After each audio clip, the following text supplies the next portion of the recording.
hindi naman nakita yung option ipanong bank or remittances or GCash. Click mo lang yung beneficiary, wala naman GCash. Bad si mama. Ito galing sa comment ulit. Paano po maglagay ng name ng padadalan sa STC? Ayan, beneficiary po yung sinasabi ni ma'am dito. Yo, what's up mga kabayan? Welcome back sa aking channel, OFW Nonoy. Bale, ang sunod ko pong i-share na video is kung paano po mag-add or maglagay ng beneficiary sa STC Pay. Ayan, para masagot na rin natin yung tanong nila ma'am. Ayan, paano po maglagay ng name ng padadalan sa STC? Ayan, beneficiary po yan. Kasi isa kay ma'am, hindi ko na po banggitin. Hindi naman makita yung option ni panong bank or remittances or GCash. Click mo lang yung beneficiary, wala naman GCash. Ayun, siguro hindi ito nuloy ni ma'am. At saka tong video na po to, yung comment niya, sa Reels po to eh. Kaya maikli lang. Kaya nilalagay ko po yung full video, yung link ng full video pag na-upload ko sa Reels. Kung sakaling sa Reels po kayo nakapanood. Okay, simulan na po natin. Ayan, login lang po tayo sa STC Pay natin. Skip nyo lang po yan. Pag nasa dashboard na po tayo, punta po tayo sa international transfer. Andyan po yung mga beneficiary natin. Ayan yung inad ko dati sa GCash, saka sa video. Click nyo yung add new recipient. Lagay nyo na po yung details ng beneficiary nyo. Huwag nyo na pong lalagay yung middle name at saka middle initial. Yan, pangalan lang at apelido.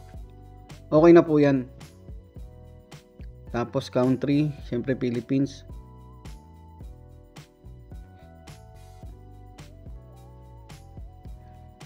Delivery option.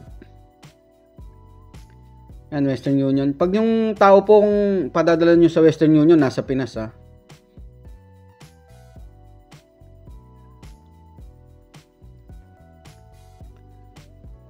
Tapos, prepaid currency, syempre Philippine Peso. Kasi pag yung nasa ibang bansa yun na padadala nyo Western Union, piliin nyo na lang po kung saan bansa. Tapos click nyo yung continue. Yan. Country po ulit. Tapos edad naman. Scroll nyo lang yan. Tapos click nyo OK. Continue. Nakikita nyo po dyan na pending po dyan sa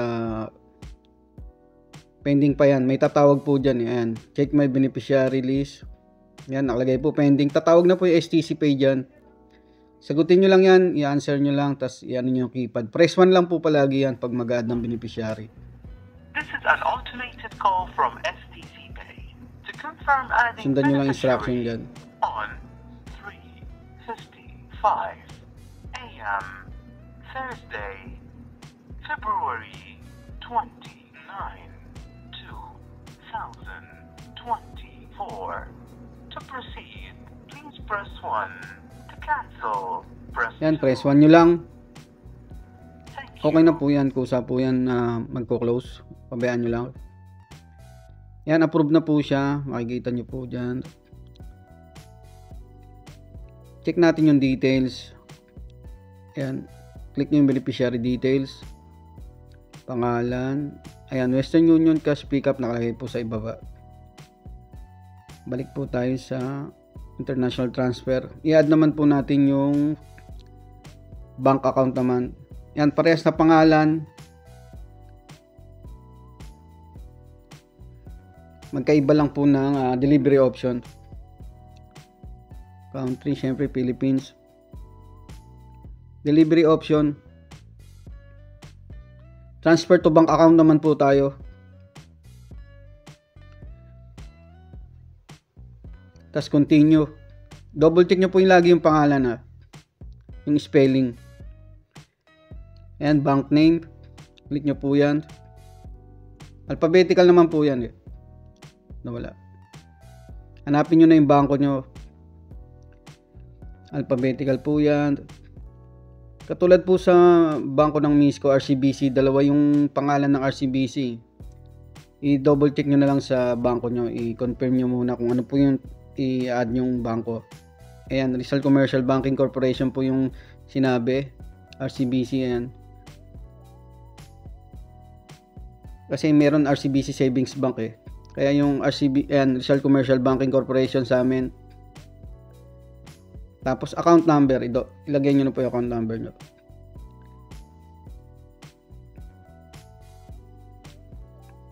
Double check nyo lang, tapos pag okay na, click nyo na yung continue. Yan, country saka edad ulit yan.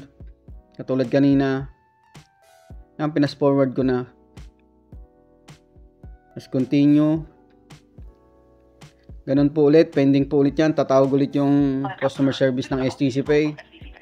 Press 1 po ulit para sa pag-confirm ng beneficiary.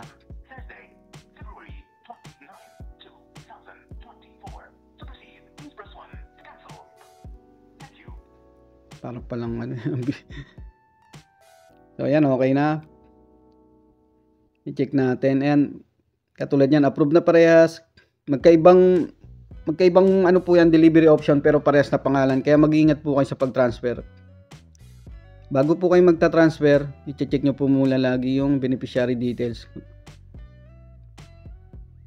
Yan, click nyo yan kung tama yung pagta-transferan nyo. Transfer to bank account. Nakalagay po dyan yung bangko bago po kayo dyan mag-transfer ng pera. Ganon din po sa Western Union. Ayan. Double check nyo po lagi pag magta-transfer po kayo para tama po yung receiver. Maraming salamat.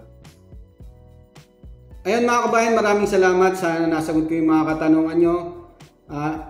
Abangan nyo po yung susunod na video kung magpapadala naman po tayo sa Western Union at bank transfer. Pakipollow na lang po ako sa aking YouTube channel at Facebook page, OFW Nonoy. Pakilike na rin po at pa-share. Maraming salamat.